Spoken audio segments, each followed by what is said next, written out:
I got a cool and interesting one for you guys today, and it's gonna be a long video, so without further ado, it is the 1977 Gibson RD Custom, and RD stands for Research and Development. This guitar came out of the Norlin era for Gibson and has some pretty cool stuff that makes it live up to the name Research and Development. It has some truly unique specs, especially for Gibson. I'm gonna demonstrate and explain them for you guys.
You all know the Les Paul, the Explorer, the Flying V, but how many of you actually know about the Gibson RD?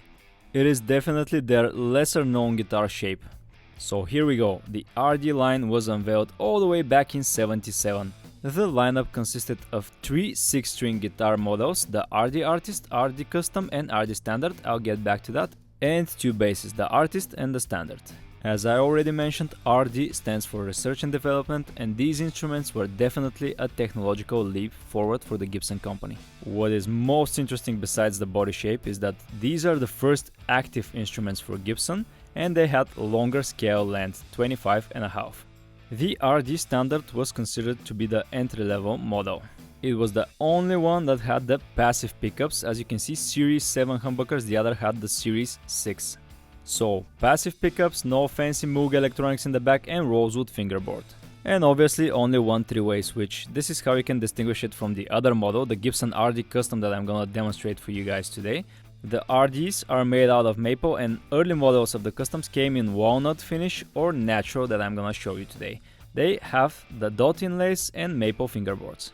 Again, these had the active pickups, 9-volt battery, Moog electronics in the back and longer scale, 25.5 inches.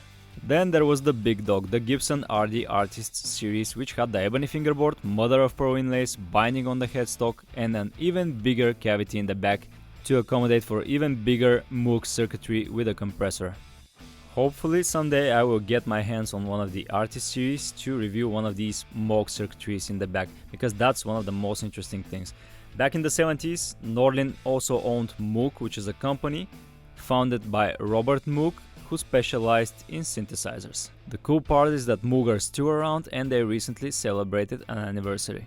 Long story short, synths were a big thing back in the late 70s, so Gibson wanted to incorporate them in their guitar somehow. I imagine that it didn't take much convincing to get a creative mind like Bob Moog on board with the RD guitars. He can be seen in this flyer for the Norlin Artists in '78, working on the RD-77, and it's an interesting model with a bow-tone neck, as you can see, and the Moog electronics in the back. The RD was so futuristic they used to call it R2-D2 from Star Wars. The same article mentions a second generation of the RD, or RD2. The guitars from the year '79 and later are considered the second generation, and they have one big difference with the earlier guitars. The scale length is no longer 25.5, it is 24.75, which is traditional for Gibson. There are also some other changes that I'm gonna talk about when I review one. Now back to the '77. I mean, just look at it. This came out of the Norlin era, considered by a lot of Gibson fans as the worst period for the company. It is a weird mix between the Firebird, the Explorer, the Les Paul layout of the controls with the added electronics in the back and the second 2-way switch actually. And check this out, the bottom row of speed knobs goes from 5 to 5. I blew the minds of a lot of people that came and saw this guitar in person. A thin body made entirely out of maple, a longer scale length of 25.5 inches. This guitar was way ahead of its time. I mean, think about it, a thin body guitar with a 25.5-inch scale length and advanced electronics, active electronics. That sounds pretty after 2000s to me. Research and development indeed. They didn't go crazy with the headstock though, we got the traditional Les Paul one. I gotta admit, at first I was a bit skeptical about the RD, but after fiddling with the EQ, with the electronics, with the active switch, I gotta say that this thing is so advanced that I'm surprised it didn't catch on. And unfortunately, the first generation of the RD didn't catch on. The last models were released in '82. The model was brought back in 2007 with sort of a reissue, but that's a subject for another video. Before I continue with the video, I gotta say I love the Norlin era guitars, especially the Les Pauls. The 76 Gibson Les Paul Custom that I have is one of the best guitars, and I love necks with volutes. I've said this so many times. And check it out, it even comes with the original hardshell case that I'm gonna demonstrate for you guys. But first let's start with the specs. Here's the spec sheet: laminated maple construction, maple fingerboard with dot inlays, 22 nickel silver frets, 25.5 scale length. Some more body specifications with the correct measurements, nickel plated hardware, optional finishes available. The most important thing here is the electronic specification. I didn't know what these were called, but obviously they are the Series 6 humbucking pickups. 2 volume controls, individual treble and bass tone controls, the EQ, preamp, circuit, volume and tone controls. The Moog circuitry in the back, of course. I gotta be honest with you guys, before I got this guitar for a review, I didn't know anything about it. But that's the idea of these videos, to educate myself and show you what I've learned. Let's go through the specs in person. I'm not surprised by the maple construction. Gibson used maple throughout the Norlin era. My Les Paul from '76 has maple neck. So maple body, maple neck 3 pieces with a volute, almost the same like my Gibson neck. I'm gonna link the review of my '76 Gibson Les Paul Custom from the Norlin era with the maple neck above, so you can compare the neck profiles. The fingerboard of the RD Custom is made out of maple. Under the stickers, and yes, those are stickers, there are dot inlays. 22 nickel silver frets, they look like extra jumbo, and even though there is some fret wear, I think these were pretty low initially. Then we have the Les Paul style of the headstock with the black veneer, no binding, 14-degree angle, and the Gibson silkscreen logo. Schaller tuners, probably bone nut. A set of Series 6 humbucker pickups with the 9-volt battery and the EQ and the Moog electronics in the back. The bridge looks like Schaller Tunermatic. There's the tailpiece, and I'm gonna explain the control scheme because it's a bit complicated, of course, because of the Moog electronics. I see 2 distinctive separation lines. This means a 3-piece maple body, which makes sense because this is one huge piece of wood. If they had to make it from a single piece, that would have been expensive. There are also some cool patterns on the top near the switches, some bird's eye. There's also another cool pattern near the top horn, which has a little bit of a comfort cutaway, as you probably notice. You probably don't notice it on photos, but this is a unique shape. It's the love child between the Explorer and the Firebird. And something cool, if you wanna know what the initial color of this guitar was, I've removed the pickguard and you can see the state of the nitro under it. It's not exactly as it was out of the factory, but it's pretty close. That's just how nitro ages, it gets yellow over time. Same with the fingerboard, it has some nitro on it, so it got yellow over time. That's why when you got a silver burst, it gets greenish over time when the nitro ages. Here's a peek under the pickups. This is how the maple looks without the nitro finish on it. 3-piece body, no sandwich. And here's the routing for the cables for the pickups. They do it through the neck pocket before installing the neck. This is the original set of pickups for the RD Custom. The Series 6 pickups, patent number underneath, some markings on the plastic. I'm genuinely surprised by the condition of the electronics and hardware of this RD Custom. Here's what the bridge pickup looks like, same patent number underneath.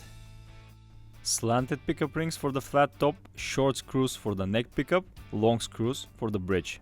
And even though maple is a hardwood, this guitar is old and the screws have been removed a couple of times, so some of them are not catching properly, so I wouldn't suggest you remove and install them often. Why would you anyway? Since this has the Moog circuit in the back and active electronics, we are not able to get any readings at all. The numbers are moving because I'm moving the cables, but yeah, that's it. Let me try and figure out the electronics. We have first the three-way switch, which is the pickup selector. That's a two-way switch. I think it activates the Moog electronics in the back, probably a bright switch or something. The output jack is on the top of the first RDs. On the reissued guitars, they've moved it down. I love the black speed knobs on this vintage 1977 RD. They are in perfect condition and have aged with the guitar. You see they are yellowish. This is how speed knobs are supposed to age, and they are a little bit softer to the feel. Let me show you something interesting. First you have the two volume ones that go from 0 to 10, and on the bottom you have 5. It goes through 0 to 5 again. Both of them, that's supposed to be -5 and +5. This is the first time I'm seeing something like that, and I think it's for a built-in EQ. I'm gonna confirm that in a minute. Good luck finding these for cheap on eBay. I think I saw a set of 2 for $70, and try finding them on a Chinese website. I found the layout for the controls of the guitar, and I'm gonna walk you through it. First we have front pickup volume control, that's the neck volume. Number 2 is the bass control for the EQ, so this controls the bass. 3 is back pickup volume control, so basically we have neck volume, bridge volume, bass control, treble control. 5 is pickup selector switch, the three-way switch. The input jack is self-explanatory. Then we have mode selection switch. It is a two-way switch. Position 1 or A, natural straight ahead active electronics. Position 2, bright mode. So it is an active guitar all the time, it just has a bright switch on it. The white plies on the pickguard has started to get a little bit yellow, but keep in mind that this is an over 40-year-old guitar. 46 I think. So we got a 5-ply pickguard, and the plies are different thickness. The pickguard is a perfect addition to the maple top and is held in place by 5 of these screws. Since the pickguard is off, I'm gonna take the opportunity to polish the top. It has sort of a satin feel to it. I'm gonna make it completely gloss and shiny. It's easier to do that when the pickguard is off. I'm gonna use Guitar Polish by Music Nomad. I think that's the original hardware, even though it seems to be in perfect condition. Says made in Germany up here. Probably Shure. Works just fine, intonates great, no collapse. Perfect condition. The thicker gauge strings did not affect the saddles, obviously. Thumb wheel adjustable. And for the tailpiece, we have the original one. This is supposed to have the instrument mark on the bottom. Here it is. Pretty heavy. I like the natural look of that all maple body. Now let's check out the neck, the way it connects to the body. Another quick look at the side of the body, like that. And we have binding for the neck, which used to be white, now it's cream. Black side dots. Fret nips, and the frets were initially low, but now they're even lower. That's 46-year-old guitar with the original frets after all. It has white dot inlays, but my friend applied some stickers that look like black pearloid. The nut is made out of bone, black veneer for the Les Paul style of the headstock, gold silk screen logo, Shure tuners, the one-way traditional truss rod, and check out the weave of the paint near the truss rod, the way it naturally aged over time. Here it is from another angle, and check out the cool look of the two lines separating the three pieces of maple neck. RD stands for Research and Development. RD Custom lives up to its name. This guitar is highly advanced, especially for 77. The condition of this guitar continues to surprise me. The truss rod bell is not cracked in any way. Yes, it's aged because it's 46-year-old, but it's in great condition. Unfortunately, my digital caliper battery ran out, but fortunately we can do this manually. The nut is 43mm wide or 1.69 inch. The 12th fret is at 52.5mm or 2.06 inches. Thickness at the first fret 90mm, pretty thin at 0.74 inch, and it manages to stay thin even though the neck has a volute, but the volute is all the way here, not in the way of the first fret. The 12th fret still thin at 22mm or 0.86 inch. The RD is a thin guitar even though it's heavy at 34mm or 1.33 inch. The distance between the pickup rings is greater than on a Les Paul, but this is probably because of the greater scale length. Usually a Les Paul is around 60, this is around 2.71 inches. Again, probably because of the 25.5-inch scale length. Here's what the neck profile looks like. It's flatter than usual. This is not as rounded as most Les Paul C-shaped necks, but that's why it manages to stay thin.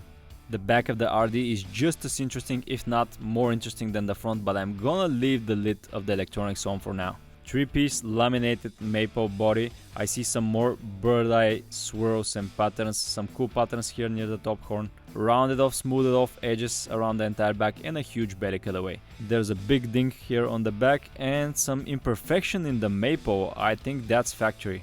I wonder how that got past QC, but they were experimenting anyway, so they let it slide, I guess. Strap buttons, one in the back and one near the neck joint. I think these are the original strap buttons. The back of the neck is glossy, finished in nitro. Clearly visible the 3 pieces of maple and no separate neck heel. 3 pieces all the way here near the volute, some flaming going on. There's some more flames on the other piece of maple. And the volute, this was popular in the late 70s, early 80s and is a feature that I absolutely love in Gibson guitars. On top of that, a 3-piece maple wood which is hard with the volute makes it really strong. These headstocks don't break as easily as modern ones. Even though this is an old guitar, still has the new style of the serial numbers. 77 means 77, 307 is the day of the year, then you have 033, which means the Kalamazoo factory. The Schaller tuners are my favorite. I have them in gold on my 76 Gibson Les Paul Custom Iron Cross. Before I get into further detail about the electronics, getting to them is interesting on its own.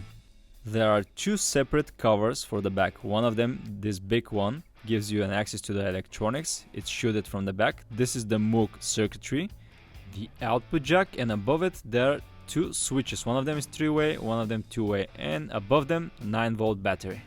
Here's another fascinating thing. Remember, this guitar was made all the way back in 77 and it's called research and development, and that's exactly what they did. Shielding on the back side.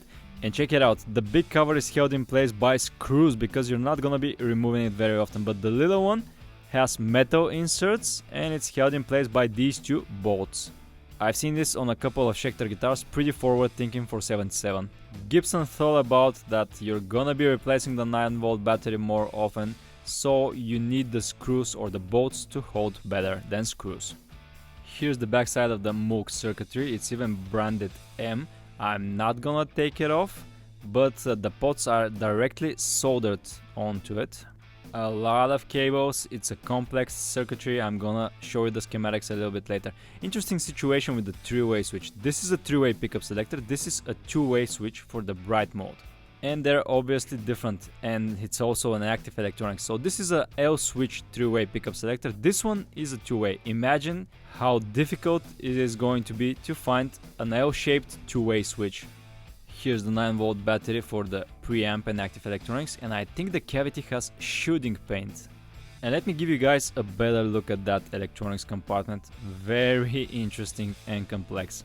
And if this looks complicated to you, now imagine the artist model, the one that has the bigger cavity that reaches all the way here and has the Moog select, the compressor and enhancer, and it looks like this. Upon closer inspection, the output jack seems to be switchcraft. I'm not sure if it's replaced, maybe it's the original. I'm gonna take every opportunity to demonstrate the circuitry for you. If I twist it like this, you might get a glimpse of the pots and some of the electronics from underneath. Somebody took their time to make some extra shielding for the circuitry from cardboard and double sticking tape, so I'm gonna keep it on anyway, it's not hurting it. There's also some extra shielding and cushioning for the 9-volt battery from the rest of the electronics. The guitar also came with the printed out schematic for the Gibson RD 77 Custom. Has knurling and some model numbers, Gibson written on the bottom, the Gibson logo. As I said, it's a pretty complicated schematic, probably easy for people that can read it, but for me it's just a bunch of mumbo jumbo. I gotta learn to read schematics and wire guitars one day. Now imagine how complicated the schematic for the artist model is gonna be. I just love little details like that. Check out the cover for the battery compartment. It is slanted, the edge of it, and it overlaps with the cover for the rest of the electronics. See, it's slanted. When you put it on, it becomes flush like this. Interesting fact, at some point the guitar had a Duesenberg bridge with the trem arm. Seems to be in perfect condition, the struts are also included with the box and they come with the guitar. The RD is set in drop C tuning with 1154 beefy slinky ear nibbles. The RD Custom has the original hardshell case, discrete Gibson logo in gold, some protective white tubing along the edge, white stitching next to it. On the top side you have a locking latch spring mechanism on it like on a briefcase, and this looks like a briefcase handle, not the most comfortable one, not even leather, pretty thin, and another locking latch from a briefcase. And now I'm gonna demonstrate for you why this case doesn't need locking latches. It has a pretty unique defense mechanism. God damn it, pink BMW.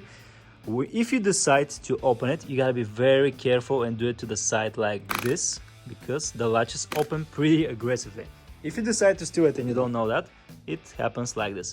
Oh, god damn it! It really hurts. It really hurts. I demonstrate for you guys. But once you hit both your thumbs like that, you no longer wanna steal this guitar.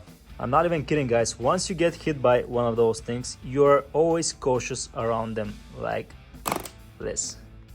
Here's how the guitar looks like in the case. It's a bit offset, it's not perfectly straight in order to fit, as you can probably notice. That's the only way they can fit it in such small profile of a case.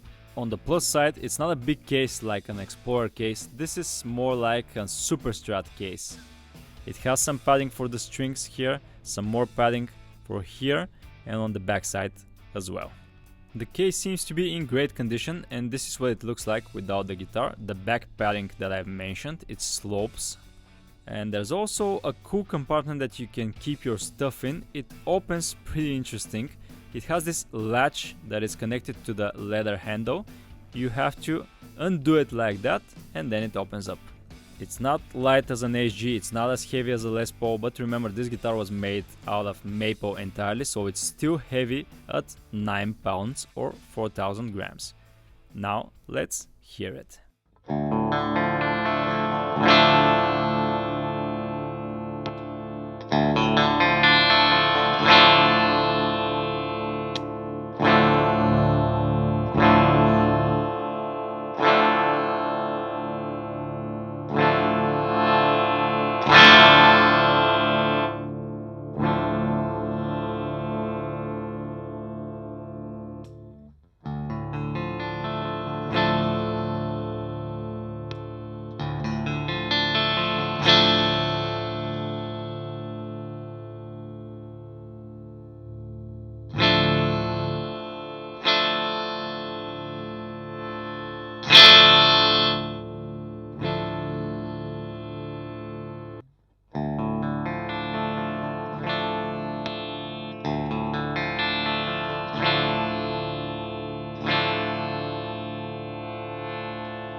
Here's George Parmakov, a friend of mine who can actually play clean, to demonstrate the RD for you. Sounds amazing.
I'm gonna straight up say it, I love the RD Custom, I love the innovation, and I'm truly surprised that this came out of the Gibson factory, and even more shocking in the late 70s. You can definitely use the RD Custom as a modern guitar right now with the longer scale length of 25.5 inches. The electronics sound pretty sharp with metal amps if you want to play metal. This can play pretty much everything. You have like basically an unlimited combination of tones. And I mean it. I know a lot of modern guitars that had the coil split and other options. Even the Fishman Fluences, they have their modes like the single coil, like modern versus vintage. They don't even come close to this thing. So much tone in one guitar. And this was made in the 70s, in the Norlin era, again, which is considered to be the worst era in Gibson history. For me, it's just mind-blowing what Gibson and Robert Moog managed to create all these years back. So, the big question, what if you want one? Well, good news, these are somewhat available even though they're rare. The standard, obviously the cheapest one. The custom you can find, this one particularly my friend is gonna sell.